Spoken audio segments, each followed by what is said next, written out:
Okay, so Linda, do we have any apologies for absence? Or We do. Sadly for us in our group, we have a number of people who are not really very well at the moment. So Beryl, our ATS lady, and Pat send their apologies. Beryl's not well. Alison and Joe, their family, they have a family member who's also not well. And so both of those have sent their apologies. And also Mark and Jane have a family member who's not well. So yeah, it's which is why it's smaller number than we would normally expect. yeah, okay. Linda, I think you've got some memories that your father had, I think, of VJDay.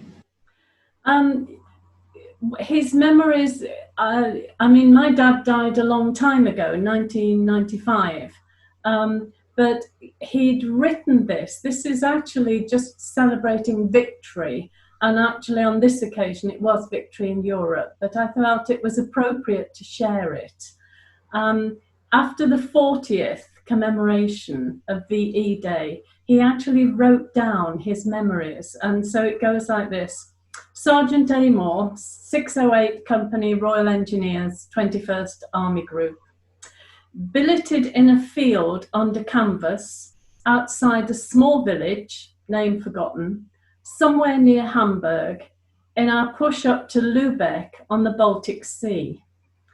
It was one of the most dangerous nights of my entire war service.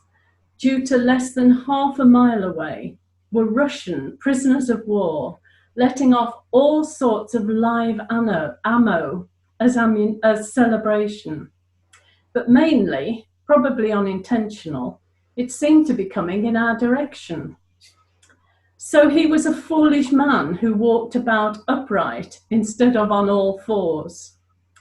For supper that night, we had an extra mug of cocoa and either spam or bully beef sandwich, can't remember which. The next few days, I think we sort of marked time. That is apart from Reveille and morning parade.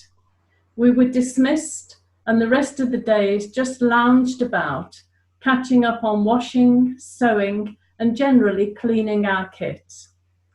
About 4 days later, HQ woke up and we were on the move again, but not with the same urgency. Thank you. Theo, can you remember where you were on VJDay? Cocoa, yeah. That's a difficult one. Yeah. There's so much happened in between, of course. Yeah. But I've got a vague idea that I'm where I was because I was thinking about it today. The Japanese have made some declaration today. I'm not quite sure what it is, but there's a definite announcement from Japan for today. And I remember casting my mind back as a result to when the original VJDay was. Yeah. And I was jolly relieved to hear about it. And we'd done enough by then of war, whether it was VE Day or whether it was one of the various different battles that were fought. Yeah. By then we'd had quite enough of war. Yeah. You were still flying though, were you, in Europe? After the war finished in Europe, you were still flying supplies and whatever. We're still doing that sort of thing, which didn't make me very happy. And thought that when it was all over, that they could have somehow written it all up, but they can't do that, of course. Yeah, yeah. There's too much involved. Yeah. To cut everything out in one go. Well, thanks for that. Should I show my little video that I've made to commemorate VJDay and perhaps give a little bit of background into what was happening in the Far East after the war finished in Europe? And also, as you all know, I've written a book on a prisoner of war camp, and the video, the second half of the video shows what it was like in the camp after the liberation.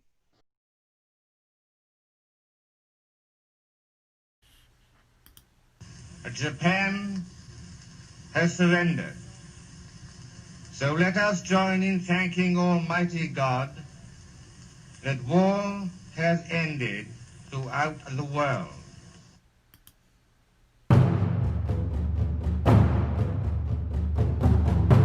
Although the war in Europe ended on the 8th of May 1945, over 40 nations led by the British, Australian, Dutch and Americans continued the fight against the Japanese in Southeast Asia.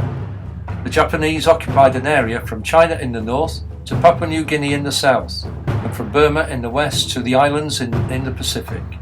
But they were facing defeat as the British 14th Army forced them out of Burma and the Americans advanced towards Japan. For tens of thousands of Japanese prisoners of war, the war could not end quickly enough. In August 1945, the prisoners had spent 3.5 years in Japanese prison camps. One of these camps was at Ubon in northeast Thailand. This is their story of liberation. In December 1941, the Japanese army entered Thailand with intentions to advance south through Malaya to capture Singapore. They moved rapidly, and on the 15th of February 1942, Singapore fell to the Japanese. 120,000 Allied personnel were captured and became prisoners of war. Thousands of prisoners were sent to Thailand and Burma to build a railway. The conditions were horrendous. 12,000 men died due to forced labour, disease and poor food.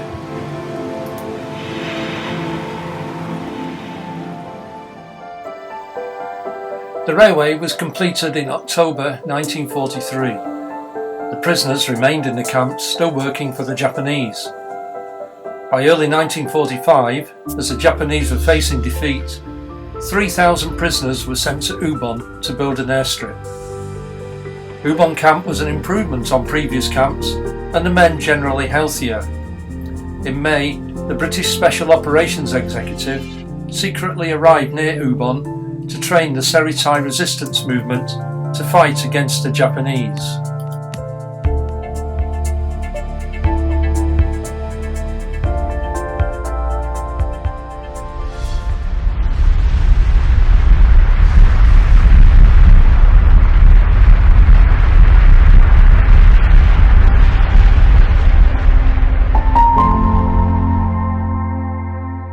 Communicating the end of the war to the remote outpost of Ubon was slow.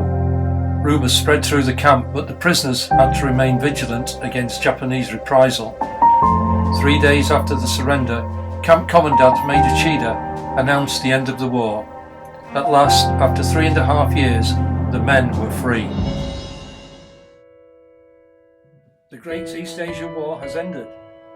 You must carry on as you have been for some time, until your own people come and take you over. I, as Camp Commandant, wish to thank you all for the good work you have done under me in the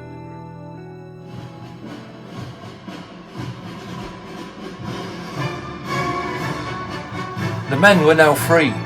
Their emotions were a mixture of relief, celebration and sadness at the needless loss of comrades.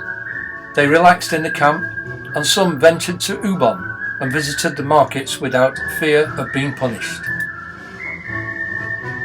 After 11 days, Colonel Tuzi and Major Smiley arrived to officially take over the camp from Major Chida. The formalities were completed with a rousing liberation parade. Liberators dropped supplies of vital food, clothing and medical supplies. The people of Ubon generously arranged parties and sporting events to keep the men occupied whilst their repatriation was organised. 9,000 Japanese soldiers surrendered at Ubon. Several guards were arrested and sent to Singapore, where they stood trial for war crimes. 6 weeks after the war ended, the men began their journey home, but 1,500 Dutch ex-prisoners had to remain in Ubon because it was unsafe to return to their homeland in the Dutch East Indies. They constructed a memorial to thank the people of Euban for their kindness. The monument has been rebuilt and the service of remembrance is held each November. The British ex-prisoners of war from Ubon were transferred to Rangoon in Burma, where they received medical attention and decent food before setting sail for England. They were joined by thousands of others, including civilian internees. Many troop ships brought them home, and this memorial at Liverpool shows that over 20,000 arrived there in late 1945, just before Christmas.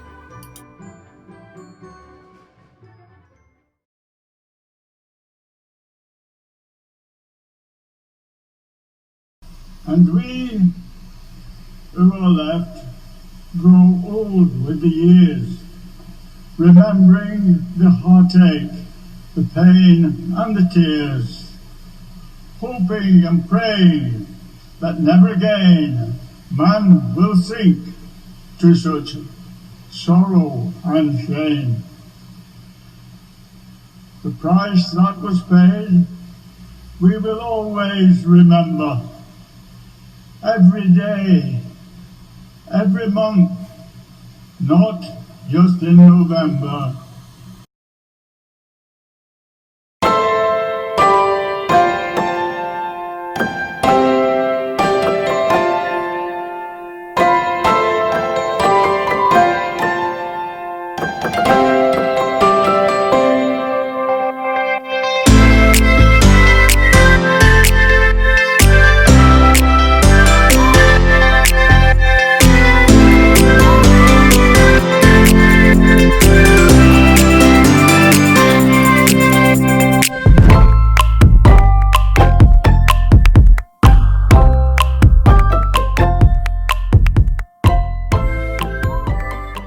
Thank you. Yeah, Ah, got the book. yeah. Have you started reading it? I'm still finishing D-Day after 5 years. It'll be on my next one after. Otherwise, I'll get even more sidetracked. Yeah. Thank you, Ray. That was very moving. Is there any other business to report? I meant to say Phil Holt has also contacted me to tell me that his father-in-law was actually on one of the ships in Tokyo Bay on the day of the Japanese surrender. I think he'd been involved in D-Day and then had been sent over to the Far East. So he said he won't be able to join us, but he said he'll have a moment of thinking about him as well. Yeah, very good. Yeah. Ray, the video was lovely and clear, wasn't it, Amy? Yeah, well done. Yeah, very, very moving, very moving. Yeah, yeah. Thank you very much for that. Thank you. That's great. So, is there any more business? Shall we just close now with when you go home? Tell all of us and say, For your tomorrow we gave our today. Thank you, Ray. You have done a really lovely tribute to VJDay and represented us really well. Thank you. Thank you. Okay, well, thanks very much for that. That was Thank you, everyone. short and sweet. Yeah. Very appropriate. Lovely. Very appropriate. Lovely. And bye-bye, Theo. I like those opening that line, you know, where it says, for your tomorrow, we gave out today. Yeah. It makes me weep a little bit, I'm afraid, already. It's powerful stuff, isn't it? It's very moving. Yeah. It is. Just that one line. Yeah. It really catches me.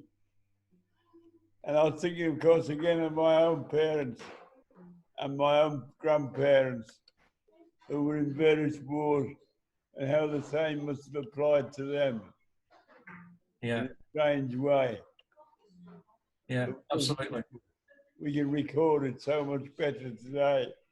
That's the beauty of today. We have a living proof, a living history in front of us on a computer. Yeah. Which is quite amazing somehow. Yeah. Yeah. Yeah, we've come a long way, haven't we? We have come a long, long way. Yeah. When you think about it, you go back 100 years at the most, and you're in a land of no computers, in a land where technicians have not quite got it. I was a radio operator, and so I had the feel of technical stuff within the aircraft, and that was always very exciting to see the new developments that came out. And as we were there almost week by week, something new would come along. We'd get a picture in colour, for instance. That would be a big occasion. We'd get people popping in and having a little word within the story. Again, that was new, and that was well worthwhile having. So, in a way, we grew. We were educated. I think is by the media itself every day. Yeah. Well, thanks for that, Theo. That's very, very moving words there.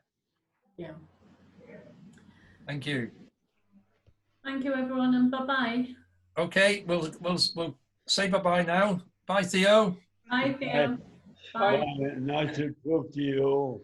Thank you. Right, thanks for letting us know about it. See you.